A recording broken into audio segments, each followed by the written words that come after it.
there's so much has happened, guys. Dirt works, bulldozing the power site of Te Tau's power site and putting in landfills at Rewari, which is in between Helensville and Kumu. So has there been a resolve? Like, has something moved? No, because they're hiding it.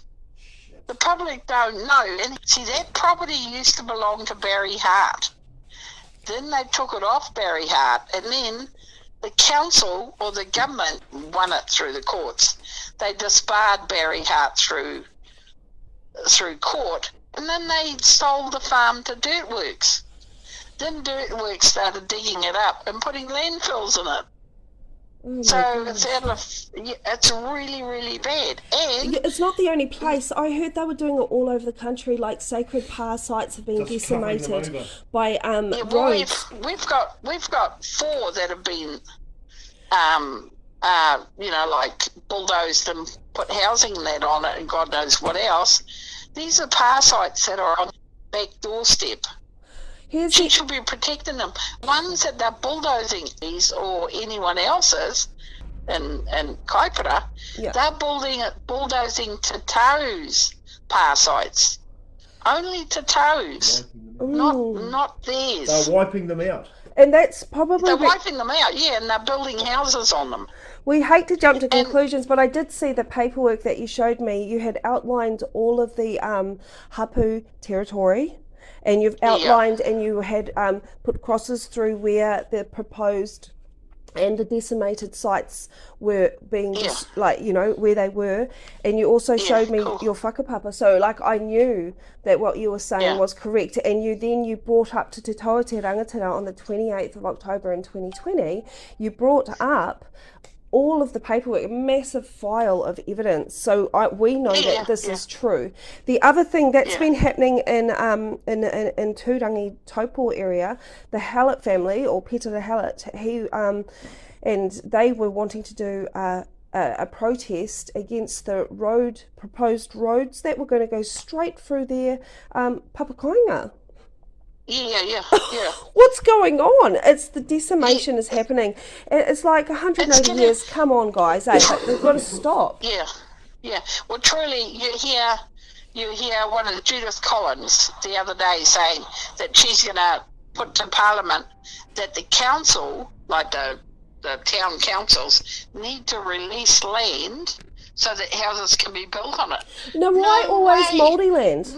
No way, because... Yeah, that's all Māori land. That's got to go back to Māori. Why always Māori land, though? And what's going on? Enough's enough. Okay, can I get you to speak, please, about the what's happened with Winston Peters and how he actually, had provided funding for the Maori Wardens. Could you just go and tell us a little bit about that? Because I'm just recording at the moment. I'm not super sure on this. I can only go what I've seen in the papers and what's been said through at Kaumatua's meetings, that Winston Peters got $55 million allocated for Maori Wardens to be up and running again. Oh, that's good. That's good. Now, Maori Wardens should be working with the Rangers. They're peacekeepers. Yeah, they're not the police force. Well, they are peacekeepers. The Tai Tokerau Maori Wardens have spoken to us and they want to merge. And if they do merge, we'll be pushing for funding. We'll be pushing for funding from where it's allocated, wherever it's allocated within those councils, or the police, or the corrections, or there'll be other funding. They've got billions of dollars, trillions. Yeah, well, there's money there for them, but they can't touch it because you've got the minority of the government who are fishing into it themselves instead of funding it out to them. Half the time they buy their own shoes and they buy their own gear that they need to work with because they can't get funding from the council. So which council is doing that? On? Did you want to explain? Well, Auckland City Council manage our area. I don't know whether the other councils do. Maybe they manage a whole lot. But I know the Maori Wardens in the Auckland area and Helensville and, like the so-called super city, They are managed by Auckland Council. And, you'd have to ask whether that's exactly right, how money going So by why? what So I've what? been They're just told. collecting the interest, are they? Fucking. Sorry? They'll be collecting the interest of the 55 million. So it just sits there. Well, yeah. And they drip feed the Maori Wardens. The Maori. When I got arrested and I went into to serve the prosecutor, the police prosecutor, just 2 days ago. I served them with the entire Crown Law case that we are working on against police racism and against the treatment, and proving that we, as Māori Rangers and as ambassadors of Te Moananui-a-Kiwa, we had to prove that Te Moananui is a real place. Te Moananui-a-Kiwa is a real place. And I was like, what the hell? So we've got a mess. We had like 70 pages worth of evidence that of everything, and police corruption, and the treatment of Indigenous people here. And when I went to serve them, and I showed our United Nations papers, the guy just scoffed and said, "Oh, that just looks like a square stamp. That's what they say. Anyone could have written United Nations on it." I was like, what the fuck? As if I'm going to take into the courts our United Nations papers that recognise us, as if I'm going to take fake copies. Yeah, but then I looked around and I thought, you bastards, they've all got like the best equipment, the like state-of-the-art equipment, and yet I asked to speak to a Māori liaison officer, and I've been asking to speak to one in Christchurch for over a month now, in regards to various things that have affected Māori down here. Not once have they said this, they don't exist, because they've never gotten back to us. Court adjudicators, Māori adjudicators, they have to, if you ask for one, they have to supply it. Well, the judge has to make sure that it happens. Well, okay, they're not judges anymore.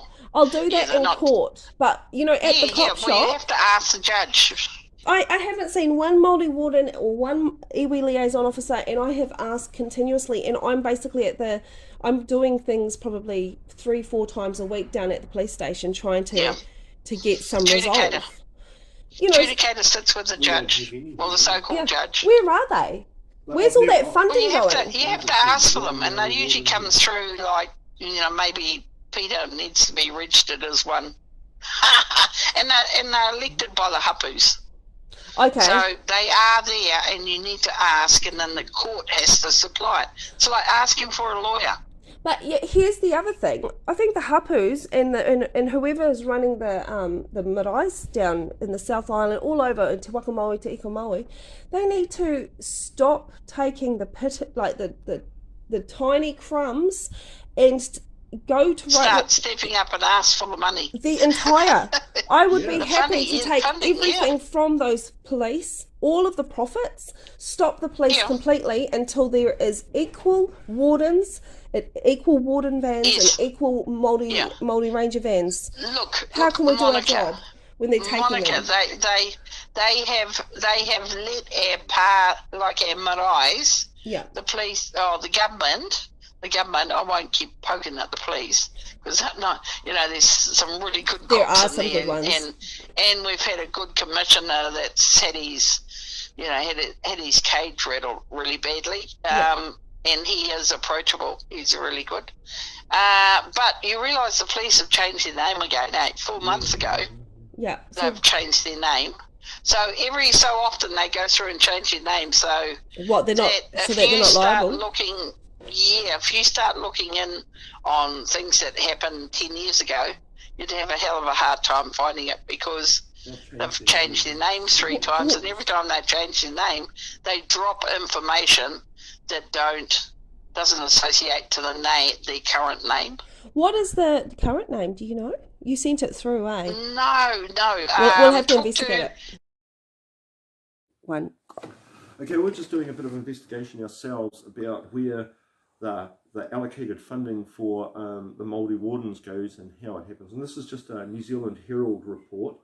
If we have a look here, this is a New Zealand Herald somewhere 2008, 24th of June 2008 news article. So anyway, we're looking at the key points in here. Right, and the key points are For more than 40 years, Maori Wardens have voluntarily done a job few would envy. Yeah? A 17.2 million funding boost announced this year in this year's what budget. year? What year was that? It's 2008. Okay? Was interpreted by some as set to change that. Well, it didn't. Despite media reports, however, it now appears the money was never destined for Maori Wardens' pockets, but rather the government's Ministry of Maori Development, Te Puni Kokiri. So even though it says in there that there's an arrangement, and we'll get down here, I'll read it to you. The Secretary of NZMC, Tata Parata, said the issue is bigger than just the allocation of the 17.2 million. He said New Zealand First and the Labour government struck a post-election deal in 2007 that allocated $50 million to a combined venture between the police, the New Zealand Maori Council, and Te Puni Kokiri. And that was Winston did that, eh? He secured that. Okay, that's the $50 million. Yeah. Right? The majority of that funding went to the police to pay for training. Oh my God. For the Maori Wardens. Here's something, Pete, this needs to be said. Okay? The police, not only do they profit annually, 1.1 billion US annually, okay? Yeah. They are partnerships with the wardens. And Te Puni Kokiri, and they take all the money. No, wait. Yeah. The wardens are partnership with the police. Yeah. Okay? That's not a partnership. That's a piss take. What that's called is a customer. No, just a piss take. It's racist. How can they take all of that money and not even... How are wardens getting charged to train at the police college? When they're supposed to be a partner and the police already get 1.1 billion allocated. And then Te Puni Kokiri is supposed to be a partner of the wardens as well. 10,000 or 14,000 police. 1.1 billion's distributed between 14,000 police. Some people are getting really bloody rich off this.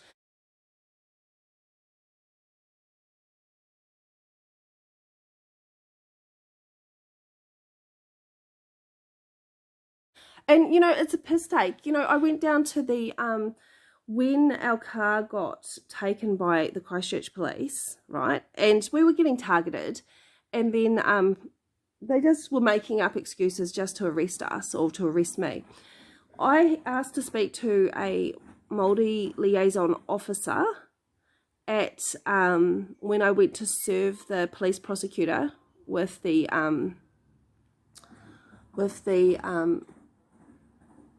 evidence against them, and the Crown Law case that we're going to be taking to the United Nations and the Privy Council. We're going to take it all the way to the top. We have to defend our card bearers. Okay, so in one hand, we have stopped doing court cases for our customers because really it's taken up all of our resources, okay?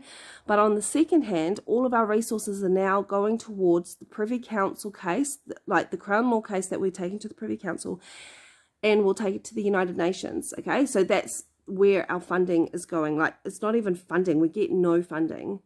Our customer card money is going towards that. But anyway, so... It's just really... Where's the Maori Wardens down here in Christchurch? I've not seen a single one. Where's the iwi liaison officers? I've asked for a month. Don't exist in the South Island? There is no services down here. And if that's the case, we should be getting the funding and being the service provider down here, or in conjunction with the other service providers, the multi-service providers. There needs to be a change. Okay, so there's another thing. Out of the 16 district Maori councils, right, only 3, Auckland, South Auckland and Nelson, are even operational. Oh my God, well, that explains things. Why is that? Where is the money going? Ms. Black says, this is no coincidence. We run them out of our own back pockets, so some aren't as effective as others because we have no money. She said the wardens aren't given any money. It's all spent for them. Oh my God. Most wardens are retired or beneficiaries who are at the end of their working time and do it for the love of the people. Oh, well, that sounds like us. Said 80% of the warranted Maori Wardens wouldn't even be able to make the minimum standards that would need to be set if they were paid. Well, look at us. We're getting run out of town by the Christchurch police. Hey, here's the other thing. Stop. If you're a Maori Warden, right, and you're going to Ratana Church, or if you're going to Waitangi, you're going to any government events, stop them. Stop the deals from happening. Don't smile at the cameras. Tell them, hey, this is bad. Hey, Pete. Yeah. Don't pose for any photos with the government. You should not be posing with anyone because They don't support you. Yeah, they're taking the piss, man. And everyone loves a Maori Warden, right? So if we could get all the people on board. It's just weird, you know. It is another piss take. They're just keeping all the money. They're saying they're giving it to the wardens, but they're making sure that they remain poor and unable and ineffective. Yeah, I know you guys probably got fuck all money just like us. Like, we're pretty poor as well. But we're still going to try and get to Waitangi to stop that porphyry from happening. Because if we're not there on the 6th, they'll fucking slip it through. There'll be some sneaky bastards up there slipping that porphyry. There's a lot of money. If we stand around Te Marae, right, and we stop the porphyry coming in, we stop, like, we can all just join hands, link up, and don't let them go into the marae, and that they have to do that to complete their ceremonies.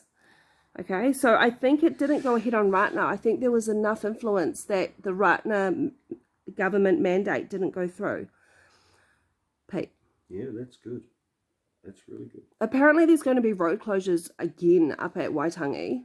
Well, I don't know if they're closing the road, but there's going to be roadblocks and you're going to be questioned to get But that's not going to stop the government. They'll come in their helicopters, guys. That's only going to stop the modern people like us, the common people. The common people.